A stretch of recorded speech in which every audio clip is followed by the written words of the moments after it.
కలుగునుగాక.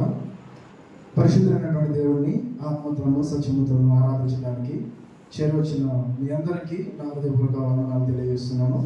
చిన్న ప్రార్థన చేసుకుని దేవుని వాక్యాన్ని మనం ధ్యానించుకుందాం. అందరూ కూడా ప్రార్థనలో ఏకీభవించండి.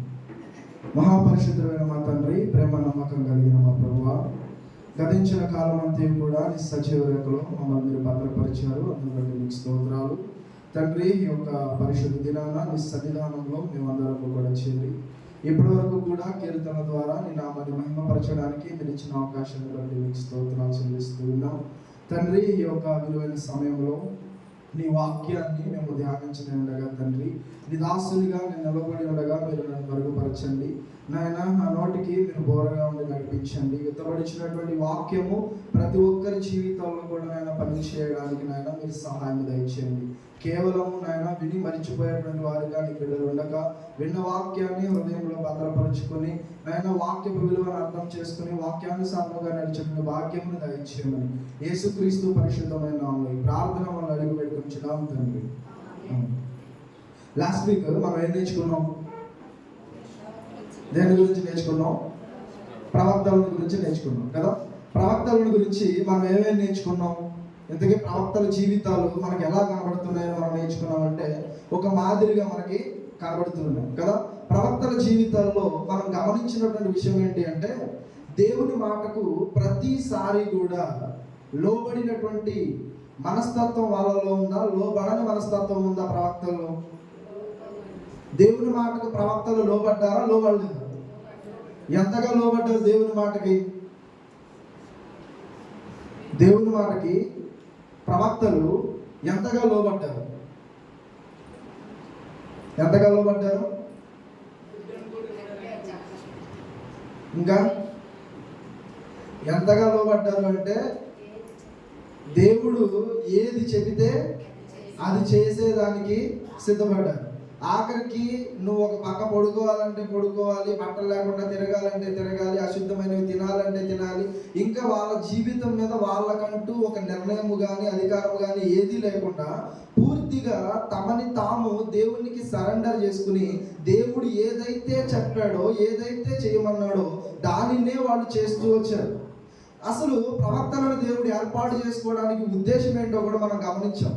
పూర్వకాలం నుంచి కూడా దేవుడు మాట్లాడేటువంటి విధానం ఎలా ఉంటుంది అంటే, మీరు హెబ్రీయులకు రాసినటువంటి పత్రిక 1:1 నుంచి మీరు చదువుకుంటే, పూర్వకాలం మందు నానా సమయంలో నానా విధములుగా మన పితరులతో ప్రవక్తల ద్వారా మాట్లాడిన దేవుడు ఈ దినముల అంతమందు తన కుమారుని ద్వారా మాట్లాడుచున్నాడు అని చెప్తా ఉంటాడు. హెబ్రీయులకు రాసిన పత్రిక 1:1 అంటే దేవుడు పూర్వకాలంలో ఎక్కువగా తన మాటలన్నీ కూడా ఎలా వినిపింపజేసేవాడు, ఎలా జనాలతో కమ్యూనికేట్ చేసేవాడు అంటే తన ప్రవక్తల ద్వారా కమ్యూనికేట్ చేసేవాడు.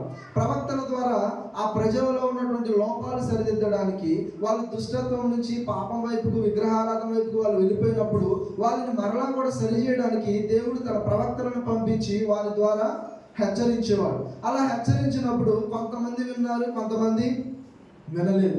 అలా వినటువంటి సారి దేవుడు ఇంకొక పరిస్థితిని ఏర్పాటు చేసి ఇంకొక ప్రణాళికను ఏర్పాటు చేసుకుని, సరే వాళ్ళకి నా మాటలు చెప్తూ ఉంటే ఆ తీవ్రత ఏంటో నా బాధ ఏంటో వాళ్ళకి అర్థం కావట్లేదు, కానీ ఇదిగో నేను కొన్ని సూచనలు ఇస్తాను, నువ్వు ఇలా చేయి. ఇలా చేస్తున్నప్పుడైనా సరే ఆ ప్రజలకు నా బాధ ఏంటో అర్థమవుతుంది, వాళ్ళకి కలగబోయేటువంటి ఆ శ్రమ ఏంటో వాళ్ళకి అర్థమవుతుంది అని దేవుడు కొన్ని ఏర్పాట్లు కూడా వాళ్ళతో చేయించాడు. ఇశ్రాయేలు దేశాన్ని ముట్టడి వేస్తున్నట్లుగా ఇదిగో ప్రవక్త ఇలా చేయి అని చెప్పంగానే వాళ్ళు అలా నడుచుకున్నారు. ఇంకా కొన్నిసార్లు ఆ ప్రవక్తకి దేవుని తీవ్రత అర్థం కావడానికి, దేవుని బాధను అర్థం కావడానికి, ఇదిగో నువ్వు ఒక కుమ్మరి దగ్గరికి వెళ్ళు. కుమ్మరి దగ్గరికి వెళ్తే ఆ కుమ్మరి ఏం చేస్తా ఉంటాడు? అక్కడికి వెళ్ళాక కుండలు చేస్తూ ఉంటాడు. ఆ కుండలు చేస్తున్నటువంటి టైంలో ఆ మన్ను ఏమైపోతూ ఉంటది? విరిగిపోతూ ఉంటది, ఆ చేతిలో నుంచి జారిపోతూ ఉంటది. ఆ సందర్భాన్ని ప్రవక్త కళ్ళారా ఇదిగో ఆ కుమ్మరి తన మట్టి, ఆ చేతిలో ఉన్నటువంటి ఆ మట్టి ఎలా జారిపోతుందో నువ్వు చూసావు కదా, అలాగే ఇశ్రాయేలు ప్రజలందరూ కూడా నా చేతిలో నుంచి జారిపోతున్నారు, నేను అలాంటి కుమ్మరిని కానా అని ఇర్మియా ప్రవక్తతో దేవుడు మాట్లాడుతూ ఉంటాడు. ఇలా ప్రవక్తల జీవితాలు మనం చూసినప్పుడు వాళ్ళు ఎన్నో శ్రమలు అనుభవించారు, దేవుని బాధను అర్థం చేసుకున్నారు. కాబట్టే దేవుని కొరకు ఆ ప్రజలను రక్షించడానికి వాళ్ళు ఎంతకైనా సరే ప్రయాసపడ్డారు. ఇంకా చెప్పాలంటే వాళ్ళ జీవితాలనే పానార్పణంగా వాళ్ళు ఏం చేశారంటే పణంగా పెట్టేశారు. అంత గొప్పగా ప్రవక్తలు వాళ్ళ జీవితంలో వాళ్ళ పరిచర్య అనేది వాళ్ళు కొనసాగించారు. అయితే వాళ్ళందరి చరిత్రను మనం చూసి మనం నేర్చుకోవాల్సింది ఏంటి అంటే, వాళ్ళు అంతగా దేవుని కోసం బ్రతికినప్పుడు మనం ఇంకెంతగా దేవుని కోసం బ్రతకాలి. దేవుని కోసం ఆనాడు ఎలాగైతే దేవుని వాక్యాన్ని ప్రవక్తల ద్వారా దేవుడు వినిపించాడో, ఈ రోజు కూడా దేవుడు తన సేవకుల ద్వారా అదే వాక్యాన్ని మీకు కూడా ఏం చేస్తున్నాడు, మనకు కూడా ఏం చేస్తున్నాడు, వినిపింపజేస్తున్నాడు. ఎప్పుడైతే దేవుని వాక్యము విని ఇది నా కోసమే అని మనం గ్రహించి దాన్ని మన హృదయంలో పెట్టుకుంటామో, విన్న వాక్యాన్ని బట్టి ఎప్పుడైతే మనం జీవించాలని మనం ప్రయత్నం చేస్తామో, అప్పుడు మన జీవితంలో నిజమైనటువంటి ఆశీర్వాదాన్ని, మేలుల్ని మన జీవితంలో పొందుకుంటాం. ఒకవేళ దేవుని మాటలు కేవలం వినడానికే మేము వచ్చాం, అంతేగాని ఆచరించడానికి కాదు, కేవలం విని అలా విడిచిపెట్టి మేము వెళ్ళిపోతాం అని ఒకవేళ అనుకుంటే దానివల్ల ఎలాంటి ప్రయోజనం అనేది లేనే లేదు. కాబట్టి ఈ రోజుకి కూడా దేవుడు మాట్లాడుతున్నాడా మనందరితో అంటే ఖచ్చితంగా మాట్లాడుతున్నాడా లేదా? మాట్లాడుతున్నాడు. దేవుడు ఎలా మనతో మాట్లాడతాడు? తన వాక్యం ద్వారా, సేవకుల ద్వారా మనతో దేవుడు మాట్లాడతాడు. అలా ఆ మాటలు విని ఆ మాటకు లోబడితే మనకి ఏమొస్తుంది? ఆశీర్వాదం వస్తుంది. అయితే ప్రవక్తల జీవితాల గురించి మనం గమనించాం కదా. ప్రవక్తలు అందరూ కూడా అంత తీవ్రతతో వాళ్ళు దేని గురించి ప్రకటిస్తూ వచ్చారు? లాస్ట్ వీక్ విన్న వాళ్ళు చెప్పండి. ప్రవక్తల సారంలో ప్రవక్తల గురించి మాట్లాడుకున్నటువంటి ఆ సందర్భంలో ఎక్కువగా ప్రవక్తలు దేని గురించి ప్రవచిస్తూ వచ్చారు, దేని గురించి ప్రకటిస్తూ వచ్చారు? ఏం ప్రకటించారు? దేవుడు ఏం చెప్పమని చెప్పాడు ప్రవక్తలకి? వాళ్ళు ఏం చెప్పారు? దేని గురించి? భవిష్యత్తు గురించి. ఇంతగా భవిష్యత్తు ఏం జరగబోతుందని దేవుడు చెప్పాడు వాళ్ళతో. దేని గురించి బాధపడ్డాడు? ఒక ఇర్మియా ప్రవక్త ఉన్నాడు. ఇర్మియా ఎంత గొప్పగా దేవుని పెయిన్ అర్థం చేసుకున్నాడంటే, విలపించే ప్రవక్త అని పేరు పొందుకున్నాడు ఆయన. విలాప వాక్యాలు రాసింది ఆయన. విలపించడం అంటే దాని అర్థం ఏంటి? విలపించడం అంటే అర్థం ఏంటి? దుఃఖపడడం, ఏడవడం.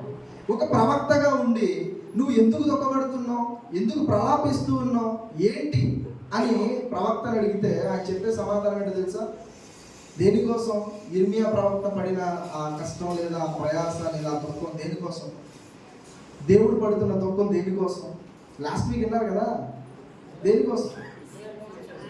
ఇశ్రాయేలీల భవిష్యత్తు, ఇశ్రాయేలీల యొక్క తీర్పు, వాళ్ళకి రాబోతున్నటువంటి పర్యవసానాలు, ఏ విధంగా శత్రు దేశపు రాజు వచ్చి వాళ్ళని కొల్లగొట్టుకుని పోతున్నాడో, ఆ దేశపు రాజు నెబుకద్నెజరు వచ్చి వాళ్ళందరినీ పట్టుకుని వెళ్ళిపోయినప్పుడు ఆ దేశంలో తిండి దొరకదు, నీళ్లు దొరకదు, కరువుతో కాటకాలతో ఎంత దారుణమైనటువంటి పరిస్థితుల్లో ఆ ప్రజలు ఎంత బాధను అనుభవించబోతున్నారో ముందుగానే భవిష్యత్తు ఎరిగినటువంటి దేవుడు తన ప్రవక్తల ద్వారా హెచ్చరిస్తూ వచ్చాడండి. అది ప్రవక్తలు పంపించడానికి రీజన్ ఏంటి అంటే, భవిష్యత్తులో ఒక గొప్ప ప్రమాదం మీ మీదకి రాబోతుంది.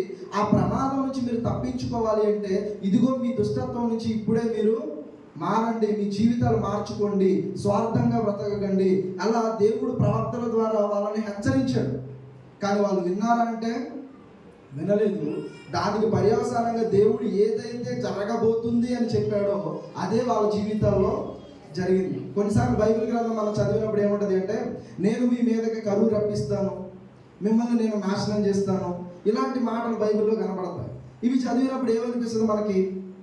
దేవుడు ప్రేమమయుడు, కరుణామయుడు అని చదువుకున్నాం, కానీ ఈయనేంటి కరువు రప్పిస్తానంటున్నాడు, ఈయనేంటి బానిసత్వానికి పంపిస్తానంటున్నాడు, ఈయనకి అసలు జాలుందా, ఈయన ఎలా ప్రేమమయుడయ్యాడు అని కొంతమంది అపార్థం చేసుకుంటారు. నిజానికి దేవుని దృష్టికోణం అంతా ఎలా ఉంటుంది అంటే, భూతకాలం, వర్తమాన కాలం, భవిష్యత్తు కాలం, అంటే past, present, future at a time చూడగలిగిన వాడు, ఉండగలిగిన వాడు ఎవరు? దేవుడు. భవిష్యత్తుని ముందుగా ఎరిగిన వాడు కనుక రాబోతున్నటువంటి ప్రమాదాలన్నిటినీ కూడా ముందుగానే తెలుసు. కాబట్టి ఇదిగో అవన్నీ మీ మీదకు రాబోతున్నాయి అని చెప్పడానికి దేవుడు ఏం చెప్తున్నాడంటే, తన భయాన్ని జనాల్లో పుట్టించడానికి, ఇదిగో మీరు మాట వినకపోతే ఇలాంటి పరిస్థితి మీకు ఏర్పడుతుంది, నేనే కలుగజేస్తానని దేవుడు చెప్తాడు. అర్థమవుతుందండి? అలాంటి పరిస్థితి ఏర్పడబోతుంది, మీరు జాగ్రత్తగా ఉండమని దేవుడు ముందుగానే వాళ్ళని హెచ్చరిస్తా ఉన్నారు. అయితే ప్రవక్తల యొక్క జీవితాలు మనం గమనించినప్పుడు పదే పదే ఇశ్రాయేలు గురించి ప్రకటించారు, వాళ్ళు వినలేదు. అలాగే వాళ్ళందరూ కూడా ఎక్కడికి వెళ్ళిపోయారు? ఏ దేశం యొక్క బానిసత్వానికి వెళ్ళిపోయారు? ఇశ్రాయేలీలు దేనికి వెళ్ళారు? యూదులు దేనికి వెళ్ళారు? ఇశ్రాయేలీలు అషూరీలకు వెళ్ళారు. 10 గోత్రాల వాళ్ళు అషూరు దేశం యొక్క క్యాప్టివిటీలోకి వెళ్ళిపోయారు. ఆ అషూరీలు తర్వాత యూదులను మట్టు పెట్టడానికి, యూదా దేశానికి వెళ్ళడానికి సిద్ధపడినప్పుడు దేవుడు బలమైన రాజ్యంగా ఎవరిని నిలబెట్టాడంటే బబులోను రాజ్యాన్ని నిలబెట్టాడు. యూదా ప్రజల మీదకి రాబోతున్నటువంటి ఆ అపాయాన్ని తప్పించి ఈ అషూరీలు ఎవరైతే ఉన్నారో, ఇశ్రాయేలీలు పట్టుకున్నారు కదా, అషూరీలు ఎవరైతే ఉన్నారో ఈ దేశం మీదకి బబులోను రాజును పంపించేసి ఆ దేశం వాళ్ళందరినీ కూడా ఆయన పట్టుకుని వెళ్ళిపోయేలా చేశాడు. ఆ తర్వాత కొంతకాలం దేవుడు సమయం యూదులకు ఇచ్చాడు, కానీ యూదులు మాట వెనకపోయేసరికి మళ్ళా అదే బబులోను సామ్రాజ్యానికి, అదే నెబుకద్నెజరుకి యూదులను కూడా దేవుడు ఏం చేసేసాడు? అప్పగించేశాడు. అయితే ఇశ్రాయేలీలు అయితే చల్లా చెదిరైపోయారు, వాళ్ళైతే గల్లంత అయిపోయారు, మళ్ళా తిరిగి వాళ్ళు రాలేదు. కానీ యూదులకైతే దేవుడు వాగ్దానం చేశాడు. ఏమని వాగ్దానం చేశాడంటే, ఇదిగో మీకు 70 సంవత్సరాల చరకాలం ఉంది, ఆ 70 సంవత్సరాల తర్వాత మరలా తిరిగి మిమ్మల్ని నేను నడిపిస్తాను, విడిపిస్తాను అని చెప్పాడు. అలా విడిపించినప్పుడు కొంతమంది నాయకులుగా ఉండి వాళ్ళని నడిపించారు. వాళ్ళ పేర్లు చెప్పగలరా? ఫ్రంట్ లైన్ ఆగండి, వెనకాల చెప్పండి. యూదులందరూ కూడా బబులోను చెరగలుగుతారు. అలా బబులోను చెరగలిగినప్పుడు అక్కడ దానియేలు ఉంటాడు. ఆ దానియేలు కూడా ఏం చేస్తాడు అంటే, ప్రవక్తల గ్రంథమైనటువంటి ఇర్మియా గ్రంథాన్ని చదువుతూ, ఇర్మియా ప్రవక్త ద్వారా, అంటే ఇర్మియా గ్రంథము, ఇర్మియా ప్రవక్త ఎవరు అంటే ఇశ్రాయేలీలు మొత్తం అందరూ కూడా, యూదులందరూ కూడా క్యాప్టివిటీకి వెళ్ళిపోయిన తర్వాత అదంతా కూడా కళ్ళారా చూస్తున్నటువంటి వ్యక్తి. మొదటి కొద్ది కాలము ఇదిగో రాబోతుంది అని ఆ యొక్క తీర్పును గురించి, ఆ శిక్షణ గురించి ముందుగానే ప్రవచించాడు. అదంతా కూడా కళ్ళారా చూసినటువంటి వ్యక్తి ఎవరు అంటే ఇర్మియా గారు. ఆ ఇర్మియా గారికి దేవుడు ముందుగానే ప్రత్యక్షత ఏం చెప్తాడు అంటే, ఇదిగో 70 సంవత్సరాలు మాత్రమే వీళ్ళ చిరకాలం, తర్వాత నేను వారిని మళ్ళా కూడా విడిపిస్తాను అని దేవుడు చెప్తాడు. ఇప్పుడు దానియేలు ఏం చేస్తాడంటే, అక్కడ ఉంటాడు, ఎక్కడ? బబులోనులో ఒక ప్రధానమంత్రిగా ఉంటాడు కదా ఆయన. అక్కడ ఉండి ఇర్మియా గ్రంథాన్ని తిరగేస్తూ, ఇదిగో దేవుని మాట నెరవేర్చబోయే కాలం వచ్చింది అని ఆయన గ్రహిస్తూ ఉంటాడు. ఇంతకీ ఎవరెవరి కాలంలో, ఎవరెవరి నాయకత్వంలో యూదులందరూ కూడా మరలా తిరిగి యెరూషలేముకు వచ్చారు చెప్పండి? మొదట వాళ్ళని నడిపించింది జెరుబ్బాబెల్, తర్వాత వాళ్ళని నడిపించింది ఎజ్రా, తర్వాత వాళ్ళని నడిపించింది నెహెమ్యా. ఈ పుస్తకాలు చదివారు కదా, ఎజ్రా నెహెమ్యా గ్రంథాలు చదివారు కదా. ఇంతకీ వీళ్ళ రోల్ ఏంటి? వీళ్ళు ఏం చేశారు అంటే, వాళ్ళు ఆ బబులోను సామ్రాజ్యంలో బానిసలుగా ఉన్న వాళ్ళందరినీ కూడా, కోరేషు రాజు వస్తాడు, బబులోను సామ్రాజ్యం తర్వాత వేరే రాజ్యం వస్తుంది. ఆ రాజ్యం పేరు ఏంటంటే మిడో పార్షియన్, మాదీయ పారసిక సామ్రాజ్యం. ఆ రాజ్యము బబులోను సామ్రాజ్యాన్ని పట్టుకుంటుంది. వీళ్ళు క్యాప్టివిటీలోకి వస్తారు, అంటే వీళ్ళు అధికారంలోకి వస్తారు. మాదీ పారసీకులు వాళ్ళని పరిపాలించినటువంటి రాజు కోరేష్. ఓకేనా? ఆ కోరేష్ ఎప్పుడైతే వస్తాడో, ఆ కోరేష్ ఏం చెప్తాడు అంటే, ఇదిగో ఈ రాజ్యంలో ఎంతమంది అయితే ప్రజలు ఉన్నారో వాళ్ళందరికీ నేను విడుదలిస్తాను, మీరు కావాలంటే ఇక్కడ సెటిల్ అవ్వచ్చు, లేదంటే మీరు కావాలంటే మీ యెరూషలేముకి తిరిగి వెళ్ళిపోవచ్చు అని దేవుడు ఆ కోరేషు రాజు ద్వారా చెప్తాడు. దీని గురించి కూడా ముందుగానే దేవుడు చెప్తాడు. కోరేషు అనేటువంటి ఒక సేవకుడిని నేను నిలబెట్టుకోబోతున్నా. ఆయన పుట్టక ముందే బైబిల్ అంత యాక్యురేట్ అంటే, ఇవాళకి కూడా మీరు చరిత్ర చదవండి, ఒక బబులోను సామ్రాజ్యం గురించి, మాదీ పారసిక సామ్రాజ్యం గురించి, గ్రీకు సామ్రాజ్యం గురించి, ఇలా రోమా సామ్రాజ్యం గురించి ఆ రాజుల పేర్లతో సహా బైబిల్ గ్రంథం చెప్పింది. చరిత్రలోకి వెళ్ళి చదువుకున్న అవే రాజులు మీకు, వాళ్ళు కూడా చరిత్రలో మీకు కనబడతా ఉంటారు. సో దేవుడు ఆ విధంగా ఆ రాజు ద్వారా వాళ్ళకి అనుమతి ఇవ్వడం, వాళ్ళందరూ రావడం కూడా జరిగింది. అయితే నేను చెప్పాలనుకున్న విషయం ఏంటి అంటే, ఈ ప్రవక్తల ద్వారా దేవుడు ఏం జరగబోతుందో ముందుగా చెప్పాడు. వాళ్ళ భవిష్యత్తు గురించి వాళ్ళు వినలేదు. దానితో పాటు దేవుడు ఏం చెప్పాడు అని అంటే, ప్రవక్తల ద్వారా భవిష్యత్తులో దేవుడు చేయబోతున్నటువంటి ఒక గొప్ప కార్యాన్ని గురించి తెలియజేస్తూ వచ్చాడు. ఒక గొప్ప కార్యాన్ని గురించి తెలియజేస్తూ వచ్చాడు. దేవుని ఆలోచన అంతా కూడా ఎలా ఉంది అంటే, ఒక జనాంగం ద్వారా ఒక జనాంగాన్ని ఏర్పాటు చేసుకుని తనేంటో జనులందరికీ కూడా చూపించాలి అని ఒక జనాంగాన్ని దేవుడు ఏర్పాటు చేసుకున్నాడు. ఎవరా జనాంగం? ఇశ్రాయేలు కదా, ఇశ్రాయేలు. ఆ జనాంగం ద్వారా దేవుడేంటో, ఆయన మహిమ ఏంటో, తన కీర్తి ప్రభావాలు ఏంటో ఆ ప్రజలను ఎన్నుకుని వారి ద్వారా సమస్త జనులందరికీ కూడా చూపించాలని దేవుడు అనుకున్నాడు. కానీ వాళ్ళు ఏమయ్యారు అంటే దేవుని మాటకు లోబడలేదు, దేవుని మాటను వాళ్ళు వినలేదు. ఇప్పుడు మీ అందరికీ డౌట్ రావచ్చు, మరి వాళ్ళు మాట వినరని తెలిసినప్పుడు, వాళ్ళు దేవుని మాటను ధిక్కరిస్తారని తెలిసినప్పుడు, మరి ఎందుకు దేవుడు వాళ్ళనే ఎందుకు ఎన్నుకున్నాడు? ఇది ఎలా ఉంటుందంటే, ఆదాము పండు తింటాడని తెలిసి ఎందుకు దేవుడు ఆ చెట్టు పెట్టాడు అన్నట్టు ఉంటుంది. ఇప్పుడు మనం పాపం చేస్తామని తెలిసి దేవుడు నన్ను ఎందుకు పుట్టించాడు అన్నట్టు ఉంటుంది. నేను తప్పు చేస్తానని ఎరిగినటువంటి దేవుడు ఎందుకు నన్ను పుట్టించాడు అన్నట్టు ఉంటుంది. ఎందుకు చేసి ఉంటాడు? ఆదాము పండు తింటాడని తెలిసిన ఆ పండుని, ఆ చెట్టుని ఆ ఏదైనా తోటలో ఎందుకు పెట్టాడు దేవుడు? పరీక్షించడానికి. అంతే. దేవుడి యొక్క ఉద్దేశం ఏంటి అంటే పరీక్షించాలి. దేవుడు తన ఆజ్ఞను పెట్టాడు, తన మాటను పెట్టాడు, నిజంగా వీడు నా మాటకు లోబడతాడా లేదా అని పరీక్షించడానికి. ఇప్పుడు దేవునికి ఏంటి అంటే భవిష్యత్ జ్ఞానం తెలుసు, భవిష్యత్తులో ఏం జరగబోతుందో తెలుసు. ఇశ్రాయేలు ప్రజలే కాదు, మీరు తరతరాల నుంచి చూడండి, ఆదామాలు కానీ, తర్వాత కయ్యూని కానీ, తర్వాత మోవాబు తరము కానీ, ఇలా ప్రతి తరంలో కూడా ఏంటి అంటే దేవునికి లోబడినటువంటి ప్రజలే చాలా మంది భూమి మీద బ్రతికారు. ఇలా లోబడినప్పుడు దేవుడు కూడా ఏమనుకున్నాడు అంటే, ముందుగానే దేవుడికి తెలుసు కదా, నేను ప్రజలను చేసుకుంటాను, కానీ నా బిడ్డలుగా బ్రతకాల్సిన వీళ్ళు నా మాటకు లోబడకుండా వాళ్ళు ఇలా బ్రతుకుతారు, కానీ వీళ్ళందరి కోసం నేను ఒక ఉపాయాన్ని చేయాలి, ఒక ప్రణాళికను వేయాలి అని దేవుడు అనాది కాలంలోనే ఒక ప్రణాళికను వేసుకున్నాడు. ఇంతకీ ఏంటి ఆ ప్రణాళిక? ఇంతకీ ఆ ప్రణాళికను దేవుడు ఏ ఏ ప్రవక్తల ద్వారా బయలుపరిచాడు అనేది ఈరోజు మన అంశం. ఓకేనా? అనాది కాలంలోనే దేవుడు సమస్త జనుల కోసం ఏర్పాటు చేసినటువంటి ప్రణాళిక ఏంటి? What is the plan of salvation? ఏంటి ఆయన ప్రణాళిక?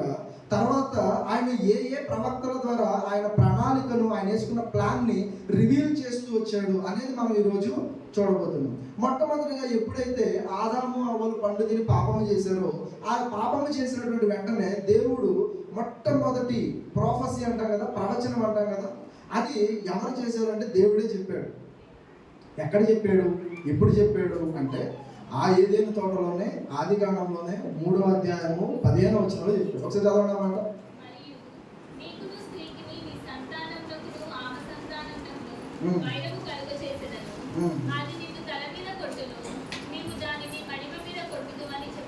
ఓకే, ఇక్కడ వాళ్ళు ఎప్పుడైతే పాపం చేశారో, పాపం చేసినప్పుడు దేవుడు శపిస్తున్నాడు.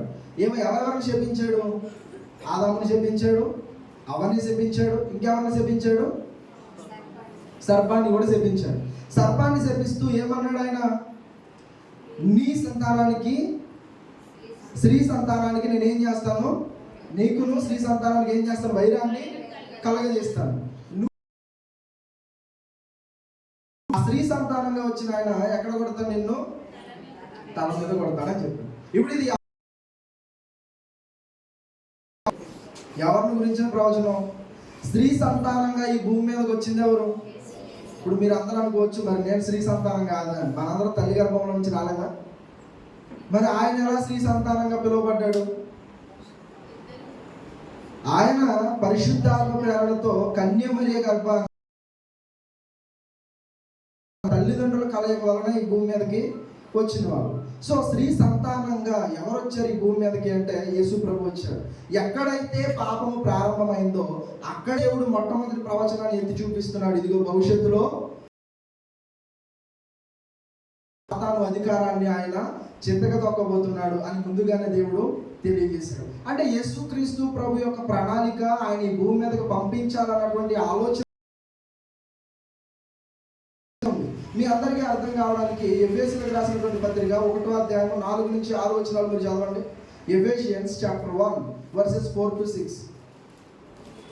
ఎఫెసియన్స్ ఎట్లనగా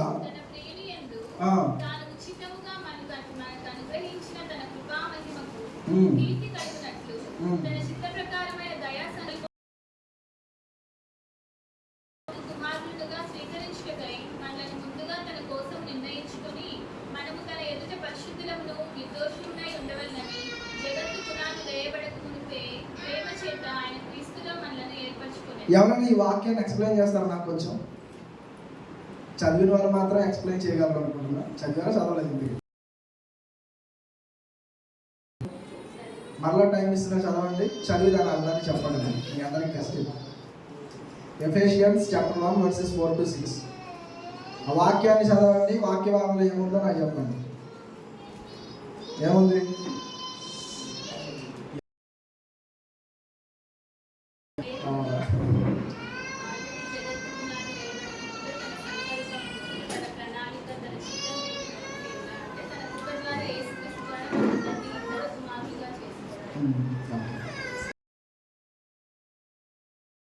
ఇంకా వెనకాల వాళ్ళు ఎవరైనా చెప్తారా?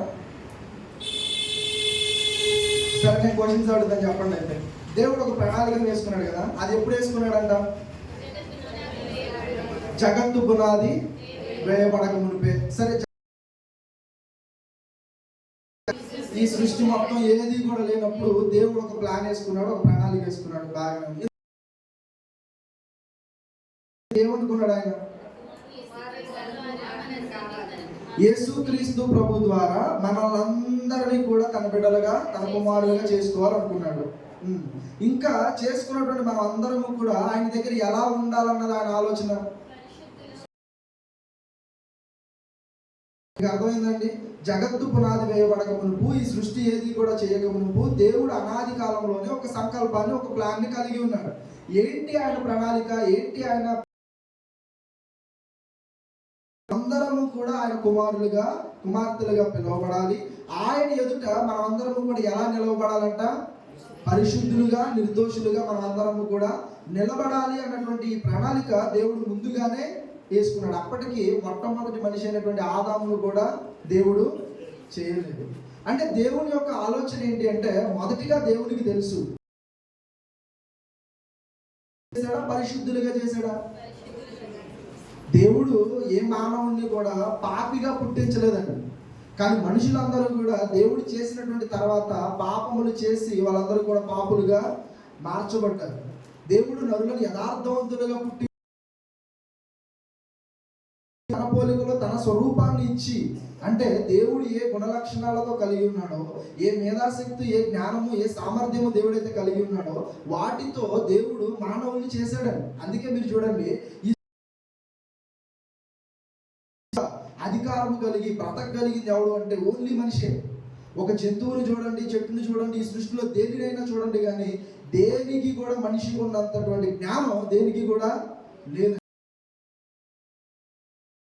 మాట్లాడగలుగుతున్నావు, ఎందుకు నీ అవసరాలు చూసుకోగలుగుతున్నావు, ఇంత గొప్ప జ్ఞానం నీకు ఎలా వచ్చింది అంటే ఆ దేవుని పోలికలో, స్వరూపంలో నువ్వు చేయబడ్డావు కాబట్టి.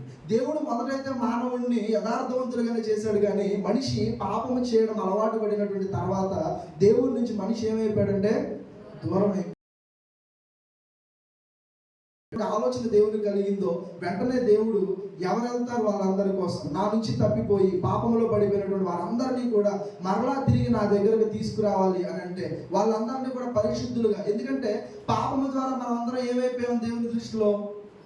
మన యొక్క పాపము ద్వారా మనం ఏమైపోయామంటే మురికి వాళ్ళ వల్ల దేవునికి కనబడుతున్నాం.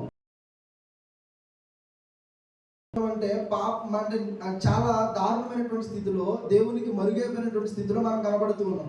మరలా మనల్ని కూడా మన పాపంలో నుంచి విడిపించి, మనల్ని పరిశుద్ధపరిచి, ఇంకా ఎలాగంటే నిరపరాధులుగా మనల్ని తీర్చి మనల్ని కూడా దేవుని కావాలి. ఈ ప్రణాళికను యేసు ప్రభువుని భూమి మీదకి పంపించాలన్నటువంటి ఈ ప్రణాళికను దేవుడు ఎప్పుడు వేసుకున్నాడో తెలుసా? జగత్తు పునాది వేయబడక మునిపే. ఇంతకీ ఎందుకు ఆయన ఈ భూమి మీదకి వచ్చాడు? ఎందుకు రక్త మాంసాలు ధరించుకున్నాడు అని అంటే, మీరు ఒకసారి హెబ్రీయులకు రాసిన పత్రిక 2వ అధ్యాయం 14వ వచనం మీరు చూడండి. కాబట్టి ఆ పిల్లలు రక్త మాంసములు గలవారైనందున ఆ ప్రకారమే మరణం యొక్క బలము గలవారిని, అనగా అపవాదిని మరణము ద్వారా నశింపజేయడానికి మరణ భయము చేత దాస్యమునకు లోబడిన వారిని విడిపించడానికి ఆయన కూడా రక్త మాంసాల్లో చేస్తారు. నాకు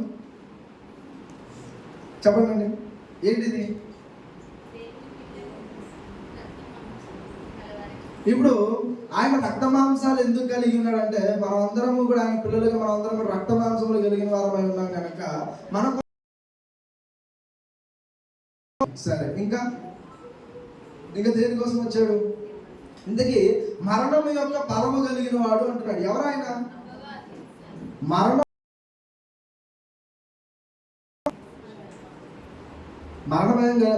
యొక్క బలం ఎవరు కలిగి ఉన్నారు? అపవాది కలిగి ఉన్నాడు. మీకు అర్థం కావడానికి ఈ మరణం అనేది ఎప్పుడు వస్తుంది? దేని ఫలితం ఇది మరణం? దేని జీతం అని చదువుకున్నాం మనం కదా. పాపం యొక్క ఫలితం ఏంటిది? మరణం. ఇప్పుడు ఈ మరణం యొక్క బలము కలిగిన వాడు ఎవరంట? అపవాది. ఈ మరణం యొక్క బలము జయించి వాడిని నశింప చేయడానికి ఎవరు వచ్చారు ఈ భూమి మీదకి? యేసు ప్రభు వచ్చారు. మరణ భయము చేత, పాపం అనేటువంటి దాస్యత్వంలో పడి మరణ భయము చేత ఉన్నారా? పాపము లేనివాడిని నేను, అసలు నాలో పాపము లేదు, నేను మిస్టర్ పర్ఫెక్ట్ని అని చెప్పగలిగిన వాళ్ళు ఉన్నారండి?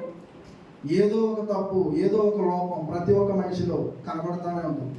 మనం ఎవరో కూడా పరిశుద్ధులు. రక్షించడానికి మనందరినీ కూడా తప్పిపోయినటువంటి స్థితిలో ఉన్న వారిని మరల బతికి రక్షించడానికి ప్రభు మనందరి కోసం వచ్చాడు. ఆ మరణ భయాన్ని తొలగించడానికి ప్రభు మరణం ద్వారా ఎవరిని నశింపజేయడానికి వచ్చాడు అంటే సాతానును నశింపజేయడానికి వచ్చాడు. ఆయన ఈరోజు మనమందరము కూడా సంఘముగా ఏర్పడ్డాం. ఎంతమంది ఒప్పుకుంటారు ఈ మాటని? ఈరోజు సంఘముగా మనం పిలువబడుతున్నాము అంటే దేనిని బట్టి పిలువబడుతున్నాం? ఇంతకీ సంఘము అంటే అర్థం ఏంటండి? What is the meaning? Church meaning ఏంటి? ఈ బిల్డింగా? మరేంటిది చర్చ్ అంటే?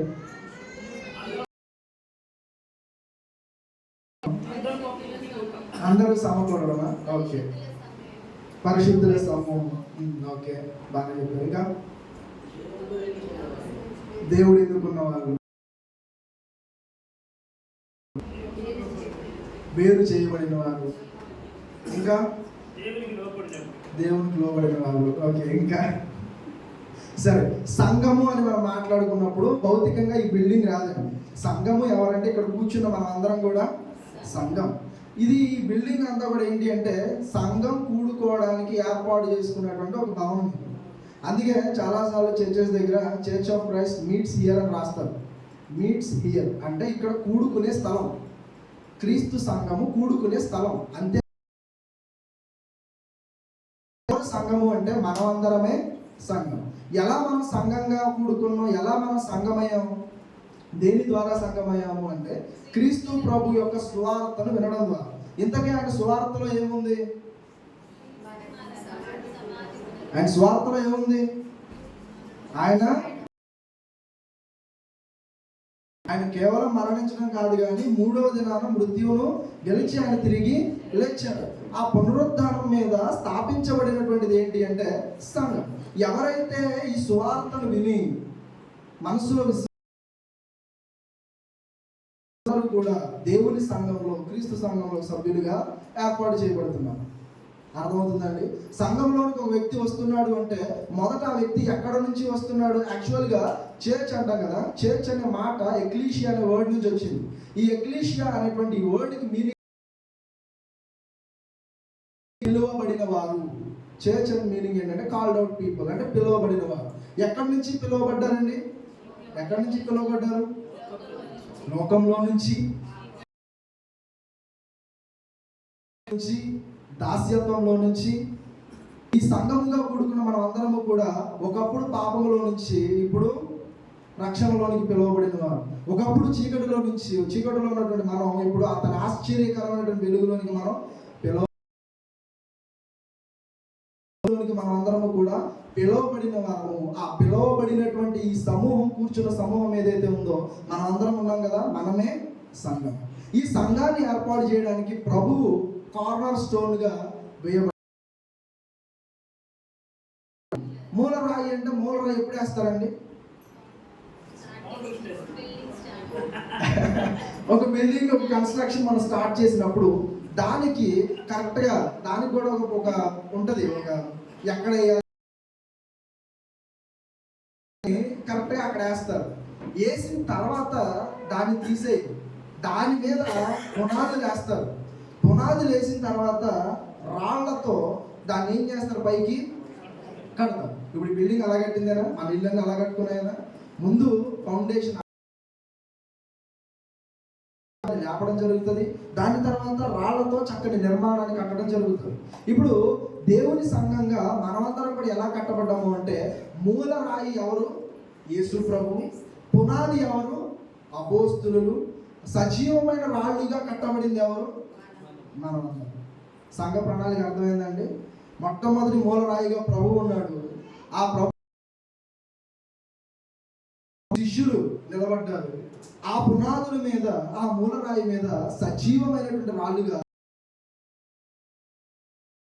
అయితే ఈ సంఘం యొక్క విలువ ఎంత గొప్పది అంటే, ప్రభువును గురించినటువంటి ప్రణాళిక ముందుగా దేవుడు ఎలా ఏర్పాటు చేసుకున్నాడో, అలాగే ఆయన సంఘాన్ని కట్టాలన్నటువంటి ప్రణాళిక కూడా దేవుడు ముందుగానే వేసుకున్నాడు.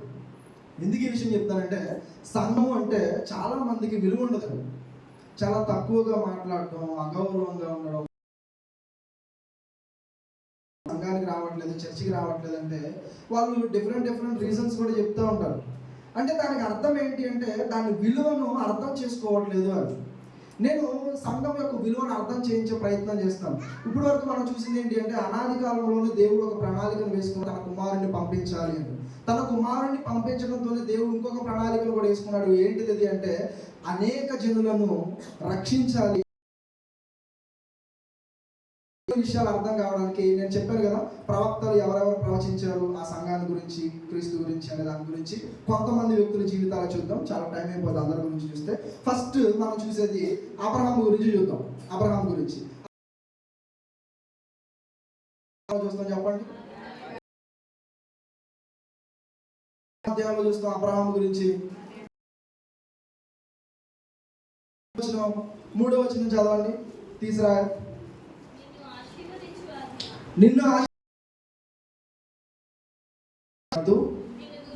నిన్ను దూషించే వారిని నేను దూషిస్తానని చెప్తున్నాడు.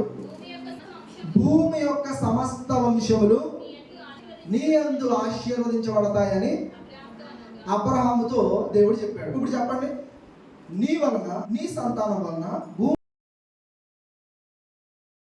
అని చెప్పాడు. ఎవరు చెప్పారు? కొంచెం రెస్పాండ్ అవుతారా?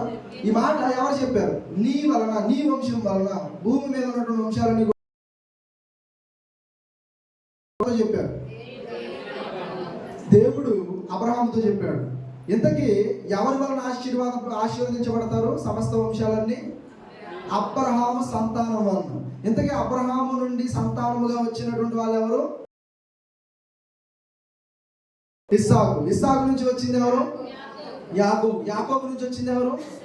ఇశ్రాయేలు. అంటే ఇప్పుడు దేవుడు నీ సంతానం ద్వారా భూలోక వంశాలన్నీ ఆశీర్వదిస్తాను అని చెప్పింది ఇశ్రాయేలు గురించా? మళ్ళా ఇంకొక మాట కూడా చెప్తా ఉంటాడు. అదే మాట ఆదికాండంలోనే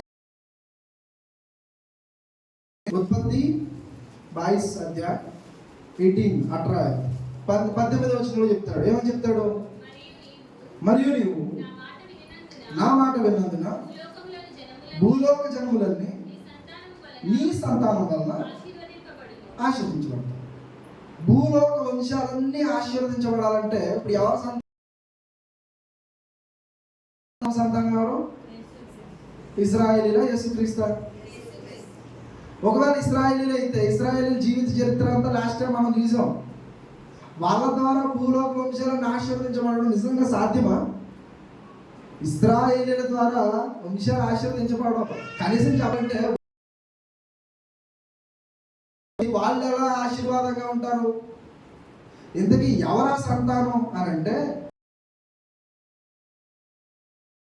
దేవుడు అపోస్తలుడైనటువంటి పౌలుకు ఆ యొక్క మర్మాన్ని రివీల్ చేస్తాడు, ఎవరా సంతానం అనే దాని గురించి. గలతీయులకు రాసిన పత్రిక 3వ అధ్యాయం 16వ వచనం. గలతియన్స్ చాప్టర్ 3:16.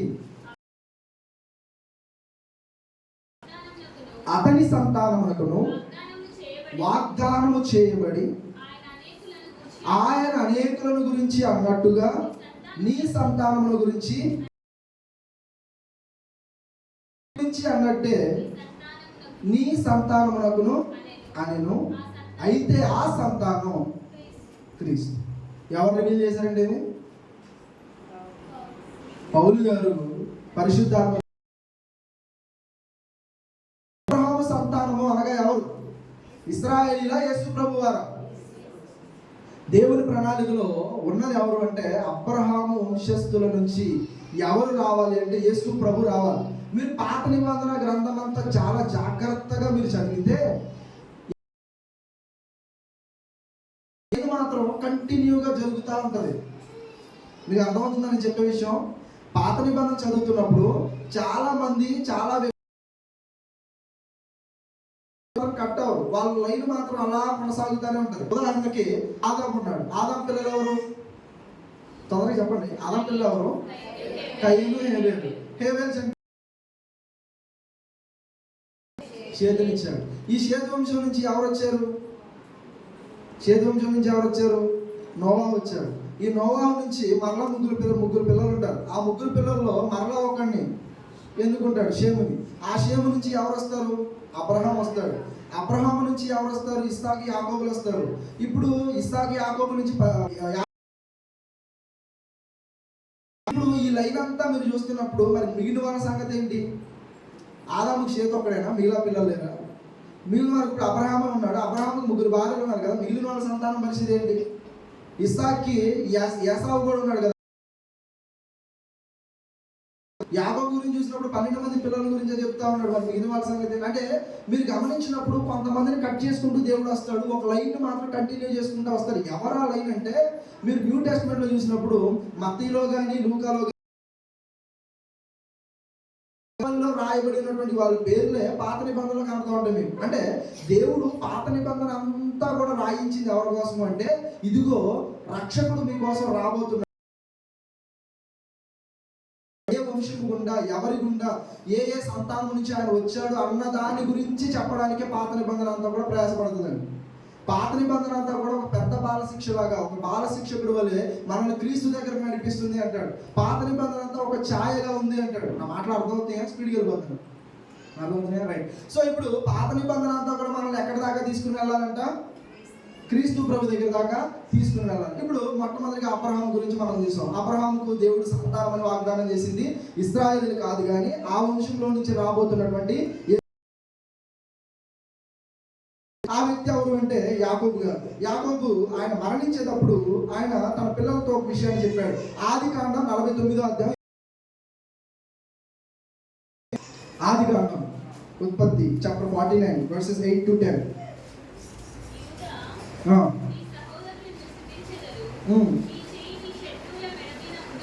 యూదా నీ సహోదరులు నిన్ను ఏం చేస్తారంట?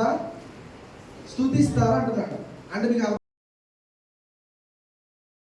అందరిని పిలిచి తన 12 మంది పిల్లల్ని పిలిచి ఒక్కొక్క పిల్లవాడిని గురించి చెప్తా ఉన్నప్పుడు యూదాని పిలిచి చెప్తాడు. లిటరల్గా యూదాని పిలిచి ఏం చెప్తాడంటే నీ సహోదరులందరూ కూడా నిన్ను స్తుతిస్తారు అంటున్నాడు. అదేంటి? యూదాని స్తుతించడం ఏంటి? చదవండి, కంటిన్యూ చేయండి.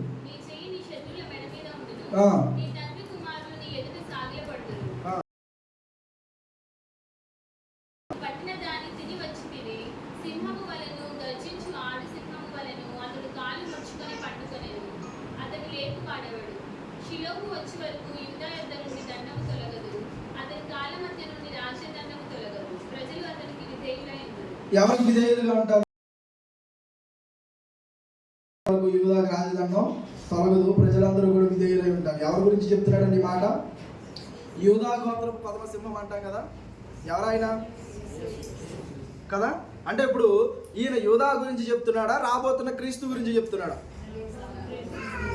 ఎవరి గురించి చెప్తున్నాడు?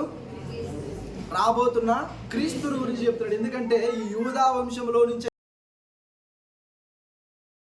ఇంకొక వ్యక్తి ఎవరు అంటే దావీదు గారు. దావీదు జీవితాన్ని కూడా మనం చూద్దాం. 2వ సమూయేలు గ్రంథం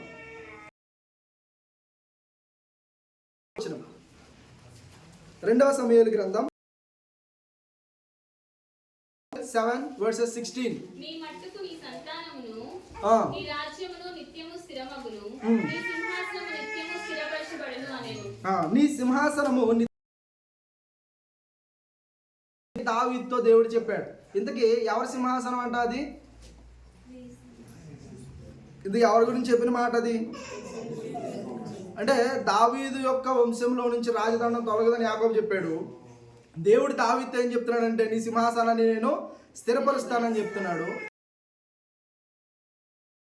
ఒక రాజుగా ఒక భక్తుడిగానే కనబడతాడు. అదే మీరు క్రొత్త నిబంధనకి వెళ్తే దావీదు గురించి ఏం చెప్తారో తెలుసా? ఆయన ఒక ప్రవక్త అని మాట్లాడతాడు. ఆ విషయం మీరు చూడాలి అంటే అపోస్తుల కార్యముల గ్రంథం 2వ అధ్యాయం చూడండి. అపోస్తుల కార్యముల గ్రంథం 2వ అధ్యాయం 29వ వచనం మీరు చదవండి.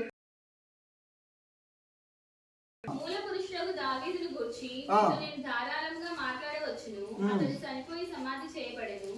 అతని సమాధి నేటి వరకు మన మధ్య ఉన్నది. అతడు ప్రవక్త అయి ఉండెను గనుక. ఎవరు ప్రవక్త అయి ఉన్నారండి? మీరు చెప్పండి. దావీదు ప్రవక్త, రాజా?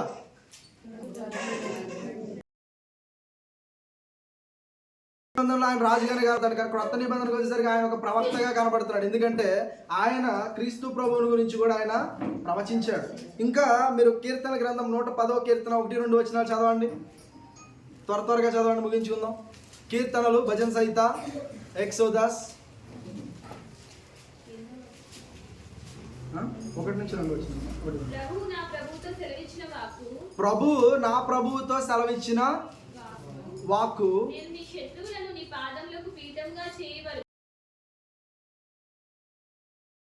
ఇంతకీ ఇద్దరు ప్రభువులు ఉన్నారు అక్కడ. ఎవరా ఇద్దరు ప్రభువులు?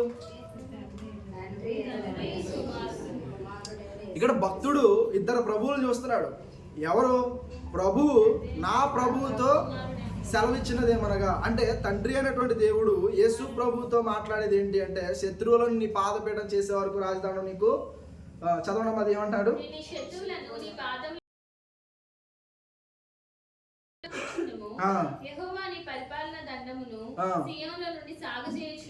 ఇప్పుడు దేవుడు సియోనులో నుంచి, యెరూషలేము నుంచి ఆయన పరిపాలనను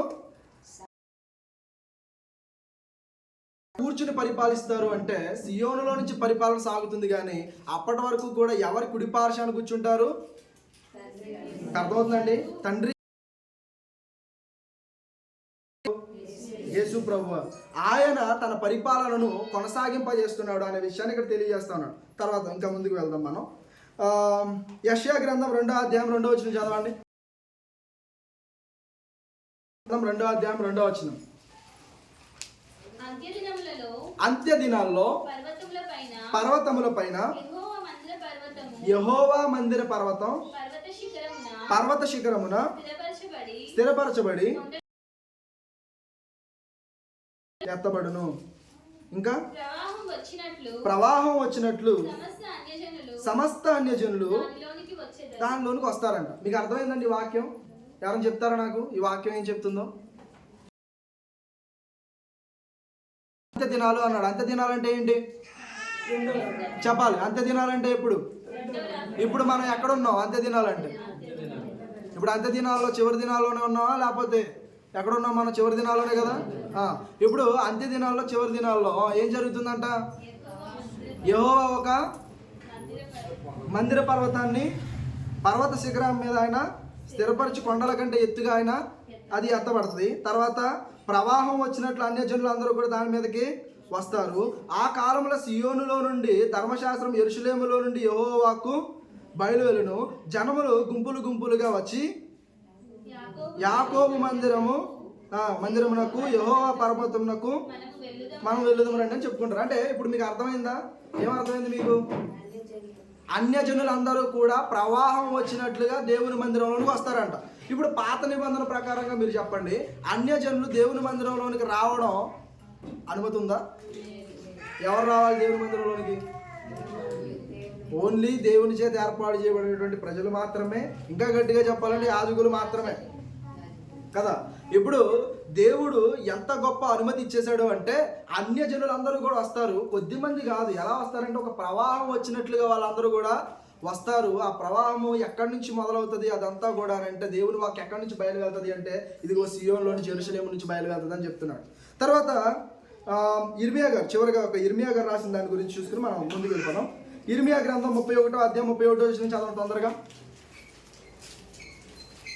ఇర్మియా గ్రంథం 31:31. ఇదిగో నేను ఆ. ఇశ్రాయేలు వారితోను ఉమ్. యూదా వారితోను క్రొత్త నిబంధన చేయు దినములు వచ్చుచున్నవి. ఆ. ఇదే యెహోవా వాక్కు. ఆ.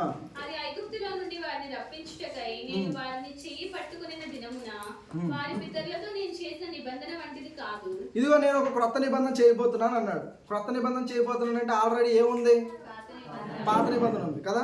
అంటే క్రొత్త నిబంధన చేయాలన్నటువంటి ఆలోచన దేవుడు ముందుగానే కలిగి ఉన్నాడు. అది ప్రవక్త ద్వారా తెలియజేశాడు. అయితే ఆ నిబంధన ఎలా ఉండబోతుంది? ఏంటి ఆ నిబంధన అంటే పాత నిబంధన లాగా ఉండదు. పాత నిబంధన ఎవరితో చేసుకున్నాడు ఆయన? ఇశ్రాయేలుతో చేసుకున్నాడు. ఇశ్రాయేలుతో ఎప్పుడు చేసుకున్నాడు ఆ నిబంధన ఆయన?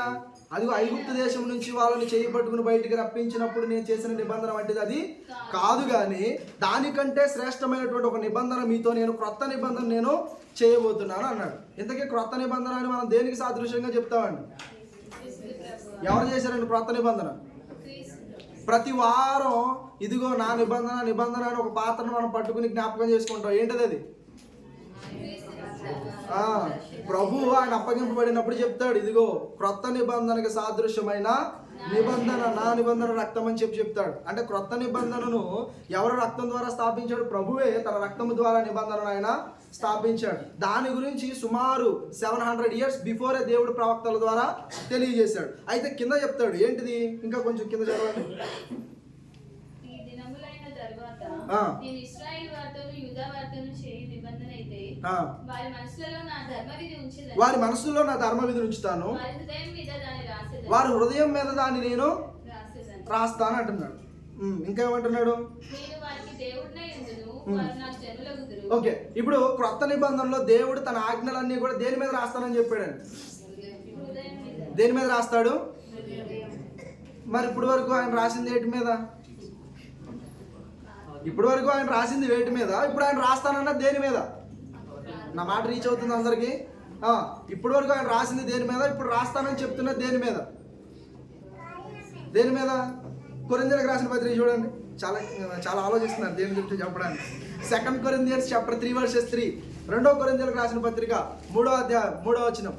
రాతి పలక మీద గాని రాతి పలక మీద గాని సిరాతో గాని రాయబడక అన్నాడు. ఇందాడ అన్నాడు కదా. ఇందాడ ఇర్మియా గ్రంథంలో ఏం చదువుకున్నాం మనం? క్రొత్త నిబంధన రాయబోతున్నాను. అది పాత నిబంధన లాగా ఎక్కడ రాయనప్పుడు? రాతి పలకల మీద రాయను. పాత నిబంధన మొట్టమొదటిగా దేవుని మాటలు దేని మీద రాయబడ్డాయి? రాతి పలకల మీద రాయబడ్డాయి, ద టాబ్లెట్ ఆఫ్ స్టోన్స్. వాటి మీద రాయబడ్డాయి. తర్వాత ప్రతుల మీద రాయబడ్డాయి, సిరాతో కూడా రాయబడ్డాయి. కానీ దేవుడు ఏం నిర్ణయం తీసుకున్నాడంటే క్రొత్త నిబంధనకు వచ్చేసరికి ఇదిగో రాతి పలకల మీద కానీ సిరాతో కానీ కాగితం మీద కానీ వీటి మీద నా మాటలు నేను ఉంచను. కానీ దేవుడు ఎక్కడ ఉంచడానికి ఇష్టపడుతున్నాడో తెలుసా? చదవండి. హృదయం అనేటువంటి పలక మీద జీవము కలిగినటువంటి దేవుని ఆత్మ రాయబడిన క్రీస్తు పత్రిక మీరై ఉన్నారు అంటాడు. అంటే ఇప్పటి వరకు దేవుని మాటలు చదవాలంటే మీరు వేటిని చదవాలి? పాత నిబంధన ప్రకారం 10 ఆజ్ఞలు చదవాలనుకోండి, వాళ్ళు వేటి మీద చదవాలి? వాళ్ళు రాతి పలకల దగ్గరికి వెళ్ళి చదవాలి. ఇంకా ప్రవక్తల గ్రంథాలు అవన్నీ చదవాలంటే చర్మపు కాగితాలు పెద్ద చుట్టాలు తెప్పించుకుని చదవాలి. కానీ క్రొత్త నిబంధన దగ్గరికి వచ్చేసరికి దేవుని మాటలు చదవాలి అంటే దేవుడు పత్రికగా ఎవరిని చూపిస్తున్నాడు చెప్పండి? క్రీస్తునా? మనల్ని చూపిస్తున్నాడని చెప్పండి. చెప్పగలమా? ఎవరిని చూపిస్తున్నాడంటే దేవుడు తన పరిశుద్ధాత్మ ద్వారా తన మాటలన్నీ కూడా మన హృదయం మీద రాయించి మనల్ని పత్రికలుగా ఈ సమాజానికి అందించాలనుకున్నాడు దేవుడు. ఎంత గొప్ప ప్రణాళిక అండి దేవుడిది. నిజంగా ఎంత గొప్ప ప్రణాళిక. పాత నిబంధన అయితే రాళ్ల మీద కాగితాల మీద వాటి మీద రాశాడు. కానీ దేవుడు ఏమనుకున్నాడంటే తన విలువైనటువంటి మహత్వ కలిగినటువంటి తన మాటలన్నీ కూడా మొదటిగా మన హృదయంలో ఉంచి మనమే ఒక పత్రికగా సమాజానికి అందించాలన్నది దేవుని ప్రణాళిక. కానీ ఎంతమంది మన హృదయాలను దేవునికి ఇస్తున్నాం? ఎంతమంది మన హృదయం అనేటువంటి పలకల మీద దేవుని మాటలను మనం రాసుకోగలుగుతున్నాం? మనమే ఒక పత్రికగా మారి సమాజంలో నిలబడగలుగుతున్నాం. ఈరోజు మీరు చూడండి, సమాజంలో ఉన్నటువంటి అన్యులు ఎవరైతే ఉన్నారో వాళ్ళు దేవుని గ్రంథాన్ని చదవరు, బైబిల్ గ్రంథాన్ని చదవరు. ఒకవేళ చదివిన వాళ్ళకి అర్థం కాదు. ఎందుకంటే వాళ్ళు చదివే కోణం వేరు, వాళ్ళు చూసే దృష్టికోణం వేరు. కానీ వాళ్ళు చదివేది చూసేది ఎవరినో తెలుసా? ఒక క్రైస్తవుడిగా నిన్ను నన్ను మనల్ని చూస్తారండి. దేవుని మీద వాళ్ళకు ఒక మంచి అభిప్రాయం ఏర్పడాలి అంటే, ఒక అన్యజనులైనా సరే వాళ్ళు దేవుణ్ణి మహిమపరచాలి అంటే, వాళ్ళు దేనిని బట్టి మహిమపరచాలి అంటే మనల్ని బట్టే దేవుని మహిమపరచాలి. అందుకే మత్తయి సువార్తలో అంటాడు, అన్యజనుల ఎదుట మీ వెలుగును, సత్క్రియలనే మీ వెలుగును ప్రకాశింపచేయండి, వాళ్ళు దేవుణ్ణి మహిమపరచాలి అంటాడు 5:17. అంటే అన్యజనులైనటువంటి వారందరూ కూడా ఎవరిని చదువుతారు చెప్పండి. ఇప్పుడు కనీసం భయం ఉందా మనకి? మనల్ని చదువుతారని తెలుసు, మనల్ని చూస్తారని తెలుసు, మన ప్రవర్తన మన క్రియలు చూస్తారని తెలుసు. అయినా సరే మనకి క్రీస్తు పత్రికగా మనం ఇప్పటికీ కూడా మారగలుగుతున్నామా? మారలేకపోతున్నామండి. కానీ దేవుడైతే ఒక గొప్ప ప్రణాళిక వేసుకున్నాడు. నా ప్రజలను మార్చాలని, ఇశ్రాయేలుని ఎంత మార్చాలని ప్రవక్తల ద్వారా పంపించిన, నా మాటలు అందించిన, చూపించిన, వాళ్ళు మారలేకపోయారు. కానీ క్రొత్త నిబంధన మాత్రం అలా కాదు. నా క్రొత్త నిబంధనలో నా ప్రభువు నందు విశ్వాసం నుంచి ఎవరైతే సంఘంలో చేర్చబడతారో వాళ్ళందరూ ఒక్కొక్కరు కూడా ఒక్కొక్క పత్రికగా మారాలి. వాళ్ళే సమాజంలో ఉన్నటువంటి వారందరికీ కూడా దేవుని స్వార్థను అందించాలని దేవుడు ప్రణాళిక వేసుకున్నాడండి. ఇశ్రాయేలీలకు జరిగినటువంటి ఆ తప్పు మనలో జరగకూడదని దేవుడు నిర్ణయం తీసుకున్నాడు. వాళ్ళు ఏంటి అంటే దేవుని నిబంధన, ఆయన ఆజ్ఞలు చదవాలంటే పుస్తకాలు లేకపోతే అయ్యో చదవాలి, కానీ నా ప్రజలు అలా ఉండకూడదు. వాళ్ళే నా మాట హృదయంలో ఉంచుకుని ఒక పత్రికగా మారాలని దేవుడు నిర్ణయం తీసుకున్నాడు. అంత గొప్ప ప్రణాళిక దేవుడు ముందుగానే వేసుకున్నాడండి. అంత గొప్ప ప్రణాళిక వేసుకున్నాడు. ఇంకా ఏ ఏ ప్రవక్త ఆయన రాజ్యం గురించి, ప్రవక్తల గురించి చెప్పారు అంటే మీ అందరికీ తెలుసు దానియేలు గురించి. దానియేలు కూడా దేవుడు ఒక రాజుకు కళ రావడం, ఆ కళలో ఒక పెద్ద స్టాచ్యూ, ఇదంతా మీకు తెలుసు కదా, ఒక పెద్ద స్టాచ్యూ, అదంతా కూడా చూపించి అదంతా కూడా ఒక రాయి వచ్చి నాశనం చేయడం, ఆ రాయి ఒక పెద్ద పర్వతం లాగా పెరిగిపోవడం, దాన్ని చూసి రాజు భయపడినప్పుడు ఆ కళను రాజు కూడా మర్చిపోతే ఆ రాజు ఏం చెప్తాడు అంటే, ఈ కళ భావాన్ని నాకు వివరించే వాళ్ళు కావాలని చెప్పినప్పుడు దానియేలు ముందుకు వచ్చి ఆ కళ ప్లస్ ఆ కళ భావాన్ని కూడా వివరిస్తాడు. అలా వివరించినప్పుడు ఆ చదివినటువంటి ఆ చివరిది ఏంటి అంటే 4 మహాసామ్రాజ్యాల గురించి చెప్తాడు. ఏమేమి సామ్రాజ్యాలు అయ్యి చెప్పండి? బబులోను, మాది పార్సిక, గ్రీకు, రోమా. ఈ 4 మహాసామ్రాజ్యాలండి. ప్రపంచాన్ని పరిపాలించిన 4 మహాసామ్రాజ్యాలు. ఓకేనా? అలెగ్జాండర్ ద గ్రేట్ దేన్ని పరిపాలించాడు? గ్రీకు సామ్రాజ్యాన్ని. ఇలా చరిత్రలో మీరు చూసినప్పుడు ఆ సామ్రాజ్యాల గురించినటువంటి చరిత్ర నేటికి కూడా ఉన్నాయి. అయితే వాటి గురించి ముందుగా ఏం చెప్తాడు అంటే, ఇవన్నీ అయిపోయినటువంటి తర్వాత దేవుడు ఒక రాజ్యాన్ని స్థాపించబోతున్నాడు. ఆ రాజ్యం ఎన్నటికీ కూడా నాశనంగా ఉండదు. That is an ever lasting Kingdom. అది ఎప్పటికీ కూడా నిరంతరం నిలిచి ఉంటుంది అని చెప్తాడు. దానియేలు గ్రంథం 2:44 ఒకసారి చదువుకుందాం. ముందుకు వెళ్దాం తొందరగా. దానియేలు 2:44 2:44. ఆ రాజుల కాలములలో పరలోకమందున దేవుడు ఒక రాజ్యము స్థాపించును, దానికి ఎన్నటికీ నాశనం కలగదు. ఆ రాజ్యం దాన్ని పొందుకున్న వాళ్ళకి తప్ప మరి ఎవరికి చెందదు. ఆ రాజ్యం పొందుకున్న వాళ్ళకి తప్ప మరి ఎవరికి చెందదంటే దాని అర్థం ఏంటి? ఎవరు పొందుకోవాలి దాన్ని? ఎవరు పొందుకోవాలి దాన్ని? సరే, ఇంకా ముందుకు వెళ్ళిపోదాం. క్రొత్త నిబంధనలో కూడా దేవుని రాజ్యాల గురించి ప్రకటించింది ఎవరు? కొంచెం రెస్పాండ్ అవుతారా? ముగింపు చేసుకుందాం. బాప్తిస్మం ఇచ్చి యోహాను మొట్టమొదటిగా వచ్చి ఆయన ఏం చేశాడండి? ఎందుకు వచ్చాడండి ఆయన? బాప్తిస్మం ఇచ్చి యోహాను వెనకాల వాళ్ళు చెప్పండి. కొంచెం కరెంట్ లేకపోతే నిద్రపోతారేంటి? చెప్పండి. మార్గం సరళం చేయడానికి. ఎవరు మార్గం సరళం చేయడానికి వచ్చాడండి ఆయన? యేసు ప్రభు మార్గాన్ని. ఇంతకు వచ్చి ఏం చేశాడండి ఆయన? రోడ్డు వేసాడా? బిల్డింగ్ కట్టాడు? ఏం చేశాడు ఆయన? రోడ్డు వేసాడా? ఏ రోడ్డు వేసాడు? ఎక్కడ దాకా వేసాడు రోడ్డు? బాప్తిజం అనేటువంటి ఒక కాన్సెప్ట్ ని ప్రవేశపెట్టింది ఎవరు? యోహాను. దేనికోసం ఇచ్చాడండి బాప్తిజం? ఇచ్చి యోహాను బాప్తిజాలు. సరే, దేనికోసం ఇచ్చాడు? మారు మనసు నిమిత్తం ఆయన బాప్తిజాలు ఇచ్చాడు. తర్వాత ఆయన వెనకాలే వచ్చినటువంటి ప్రభువు కూడా దేని గురించి ప్రకటించాడంటే, ఇదిగో మారు మనసు చెందండి, దేవుని రాజ్యం సమీపమై ఉన్నది అని ప్రకటించాడు. ఇప్పుడు మారు మనసు నిమిత్తం బాప్తిజం ఇచ్చి యోహాను అయితే బాప్తిజం ఇచ్చాడు, కానీ ప్రభు పునరుద్ధానమై తిరిగి లేచిన తర్వాత వాళ్ళు ఇచ్చిన బాప్తిజం వేరు. మరి బాప్తిజాలు 2 రకాలు ఉన్నాయి. అన్ని బాప్తిజాలు ఒకటి అనుకోమాట. బాప్తిజం ఇచ్చి యోహాను బాప్తిజం వేరు. యేసు ప్రభు పునరుద్ధానం అయిన తర్వాత శిష్యులు ఇచ్చి సంఘంలో చేర్చుకున్నటువంటి బాప్తిజం వేరు. ఇంతకీ ఆటికి వీటికి డిఫరెన్స్ ఏంటి?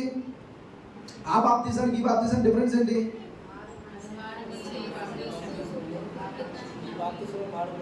ఈ బాప్తిజంలో ఎవరిచ్చే బాప్తిజంలో? యోహాను ఇచ్చే బాప్తిజంలో ఓన్లీ మారు మనసు. కానీ శిష్యులు ఇచ్చిన బాప్తిజంలో పితా పుత్ర పవిత్రాత్మ, అంతేనా? నామంలో పాప క్షమాపణ కోసం బాప్తిజం, మారు మనసు కోసం కాదు. తండ్రి కుమార పరిశుద్ధాత్మ నామములో పాప క్షమాపణ కోసం బాప్తిజం. ఇప్పుడు మీరు పొందుకున్న బాప్తిజాలు అవేనా కాదు. ఒకవేళ ఆ కాన్సెప్ట్ కాకుండా మారు మనసు కోసమో, పేరు మార్చుకోవడం కోసమో, పెళ్లిళ్ళ కోసమో, వాటి కోసం వీటి కోసం తీసుకున్నారనుకో, that is not counted as a baptism. ఓకేనా? అది బాప్తిజంగా కౌంట్ చేయబడదు.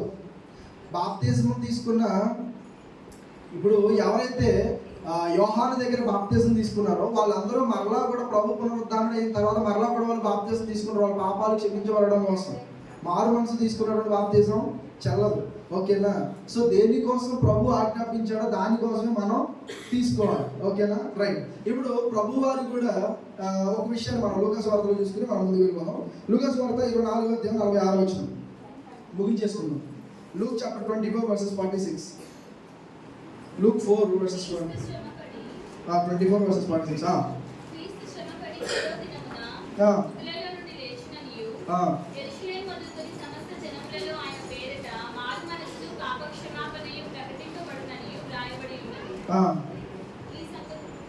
మారు మనసు పాప క్షమాపణ ప్రకటించబడుతుంది. తర్వాత ఈ సంగతిలో మీరే సాక్షులుగా ఉన్నారు. తండ్రి వాగ్దానం చేసింది మీ మీదకి పంపుచున్నాను. పైనుంచి శక్తి పొందే వరకు పట్టణంలోనే మీరు నిలిచి ఉండాలి. ఇంతకీ ఎవరు మాట్లాడుతున్నారు? ఎవరితో మాట్లాడుతున్నారు చెప్పండి. కరెంట్ రాగానే మళ్ళీ పడుకున్నారేంటి? మరి సమాధానం చెప్పరేంటి? నేను తొందరగా ముగిద్దాం అనుకుంటుంటే మీరేమో మాట్లాడట్లేదు. ప్రభు శిష్యులతో చెప్తున్నాడు. ఏం చెప్తున్నాడు? మీరు యెరూషలేములోనే నిలిచి ఉండండి, పైనుంచి శక్తి వచ్చేంత వరకు కూడా మీరు ఇక్కడే ఉండండి అని చెప్తున్నాడు. ఎందుకు చెప్తున్నాడు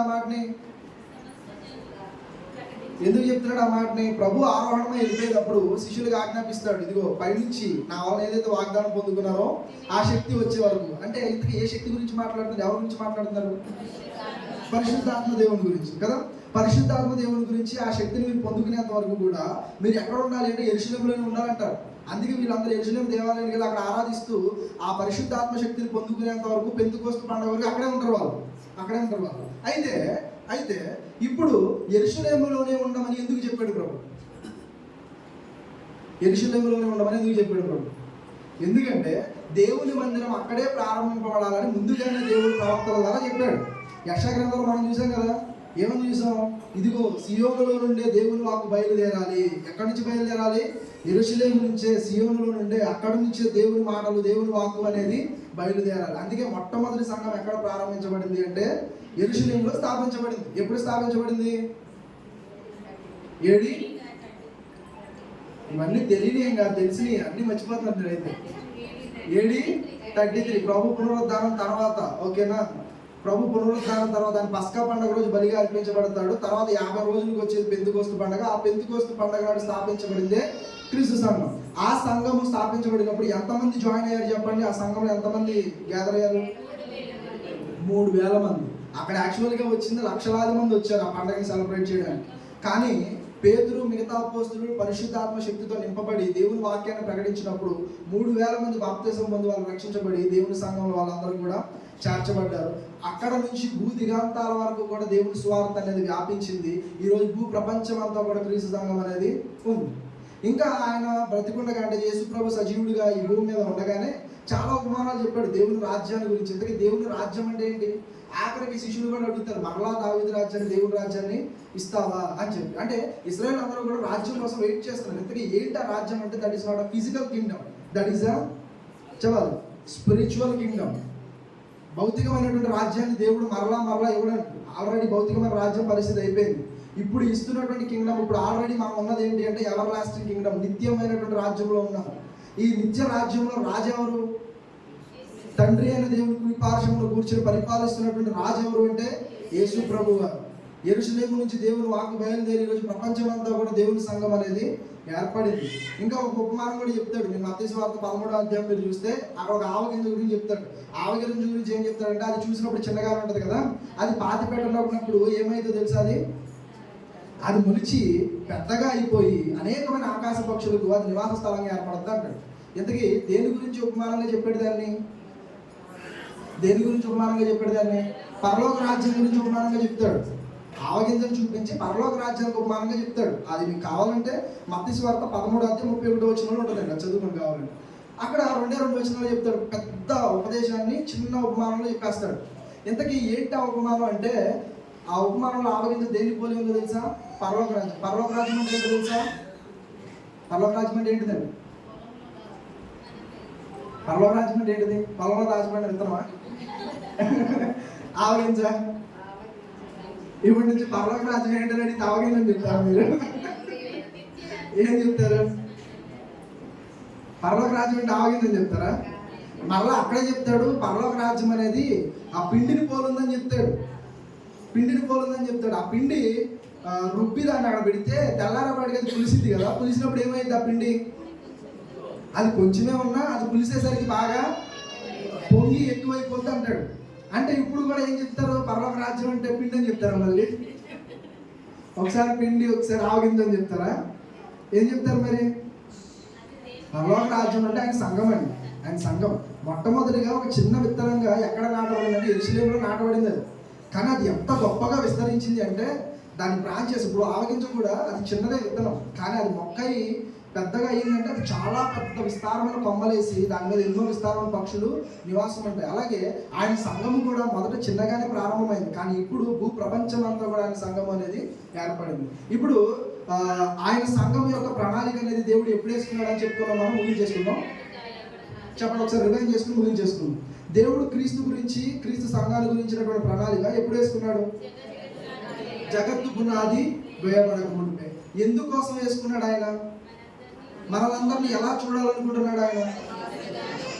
పాపులుగా కాదు, కానీ క్రీస్తు ప్రభు రక్తం ద్వారా మనల్ని కడిగి పరిశుద్ధపరిచి నిర్దోషులుగా మనలందరినీ కూడా దేవుడు చూడాలనుకుంటున్నాడు. అలా ఆయన దగ్గర నిలవబెట్టుకోవాలనుకుంటున్నాడు. అలా మనం ఆయన ఎదుట నిలవబడాలంటే, క్రీస్తు ప్రభు ద్వారా ఆయన ఎదుట నిలవబడాలంటే ఎక్కడ ఉంటే సాధ్యమైంది? లోకంలోనా, సంఘంలోనా? సంఘములు. అంటే క్రీస్తు ప్రభు ద్వారా విశ్వాసం ఉంచినట్టు, క్రీస్తు ప్రభు విశ్వాసం ఉంచిన మనం సంఘంలో చేర్చబడతాం. సంఘంలో చేర్చబడ్డాము అంటే దాని అర్థం ఏంటంటే పాప క్షమాపణ పొందుకున్నాం.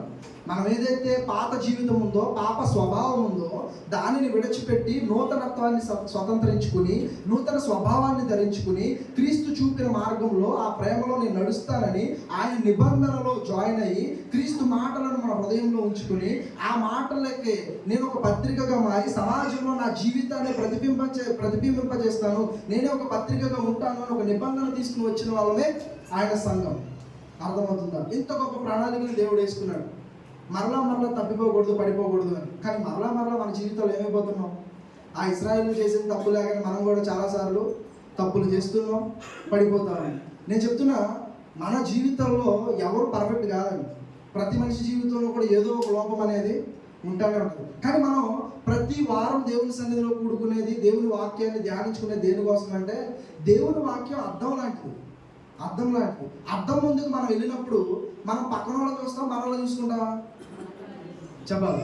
అద్దం ముందుకు మనం వెళ్ళామండి. అద్దం ముందుకు వెళ్ళినప్పుడు వెనకాల ఏం జరుగుతుందా, అబ్బా ఆ మనిషి అట్ట ఉన్నాడా, ఈ మనిషి అట్ట ఉన్నాడా అని వాళ్ళని చూద్దాం, నిన్ను చూసుకుంటావా? లేడీస్ చెప్పండి, ఎవరిని చూస్తారు? మనల్నే చూసుకుంటాం కదా. మన జుట్టు బాగుందా, పౌడర్ బాగా రాసినామా, చీర బాగా కట్టుకున్నామా, ఇంకా నగలు సరిగ్గా వేసుకున్నామా అంటే ఎవరైనా సరే మనం అద్దం ముందు నిలబడినప్పుడు ముందు ప్రిఫరెన్స్ మనకిస్తాం, మనం చూసుకుంటాం. కానీ అదేంటో దౌర్భాగ్యం, వాక్యం దగ్గరికి వచ్చినప్పుడు మాత్రం నాకు సంబంధం లేదు, పక్కనోడికి అంటాం. అదేంటి? అద్దం దగ్గరికి వచ్చినప్పుడు మాత్రం అయ్యో నేను చూసుకోవాలి, నేను ఎలా ఉన్నాను అనుకుంటాం. కానీ వాక్యం దగ్గరికి వచ్చేసరికి మాత్రం అదేంటో మిస్టర్ పర్ఫెక్ట్ లాగా నేను బాగానే ఉన్నాను, పక్కనోడికి ఇది పక్కన వాళ్ళకి అనుకుంటాం. ఆ స్వభావం చాలా మందిలో ఉందండి. మీరు నమ్మకపోయినా మీరు చూడండి, కొన్నిసార్లు చెప్తా ఉంటే మన పుష్పలత గారు చెప్తా ఉంటారు, ఇదిగో వాళ్ళ గురించి ఏళ్ళ గురించి తప్పుగా అక్కడ పేరు చెప్పానండి. అంటే చాలా మంది స్వభావం ఉంటుంది ఏంటంటే, ఇది వీళ్ళ గురించి వాళ్ళ గురించి అని పేర్లు పెట్టడానికి. అంటే వాళ్ళకంటే ముందు నీ గురించి కాదా, మన గురించి కాదా, మనం ఆలోచించకూడదా? ముందు మన గురించి మనం చూసుకోవాలి. దేవుని వాక్యం అర్థం లాంటిది కదా. మనల్ని మనం మొదట వాక్యం ద్వారా ఏం చేసుకోవాలి? సరి చేసుకోవాలి. ఇంకొక విషయం చెప్తా చివరికి, ఏంటి అంటే, దేవుని సన్నిధానంలో, ఆయన మందిరంలో మన అందరం కూడా ఎలా ఉన్నాం? సజీవమైన రాళ్ళుగా కట్టబడిన వాళ్ళుగా ఉన్నాం కదా. ఇప్పుడు సజీవమైన రాళ్ళుగా మనం కట్టబడినప్పుడు ఆ సంఘం యొక్క అభివృద్ధి అనేది చాలా బాగుంటుంది.